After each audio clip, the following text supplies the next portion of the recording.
Hello guys, நம்ம author gym Collins எழுதின book to great என்ற புத்தகத்தில் இருந்து ஒரு முக்கியமான பதிவு. ஒரு நல்ல நிறுவனம், குட் கம்பெனி, ஒரு சிறந்த நிறுவனமாக மாற, கிரேட் கம்பெனியாக சேஞ்ச் ஆக, ஹெட்ஜ் ஹாக் மென்டாலிட்டி, அதாவது முள்ளம்பன்றி மனநிலை இருக்குதா அப்படிங்கிறத பார்த்து தான் தீர்மானிக்கிறாங்க.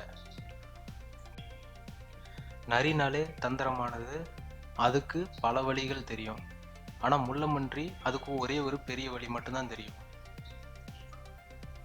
முள்ளம்பன்றி தன்னோட அன்றாட உணவை தேடி வழக்கமான பாதைக்கு போகக்குள்ள அதை தாக்க வர தந்திரமிக்க நரி பல வழிகளில் அதை முயற்சி பண்ணும்.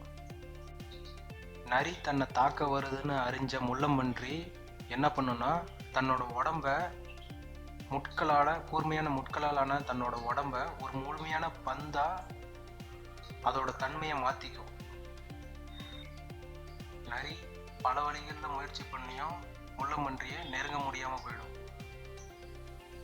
இந்த கதையிலேருந்து நமக்கு ஆத்தர் என்ன சொல்ல வர்றாரு அப்படின்னா, எது பெஸ்ட்டு டெக்னிக்கு, எது பெஸ்ட்டு ஐடியா, எது ஃபாலோ பண்ணால் எனக்கு செட் ஆகும் அப்படிங்கிறத விட எனக்கு எது பெஸ்ட்டு அப்படின்னு தெரிஞ்சு அந்த ஒரு விஷயத்த ஃபாலோ பண்ணால் கரெக்டாக இருக்கும் அப்படிங்கிறது தான் இந்த ஹெட்ஜ் ஹாக் மென்டாலிட்டி, இந்த கான்செப்ட், முள்ளம்பன்றி கான்செப்ட்.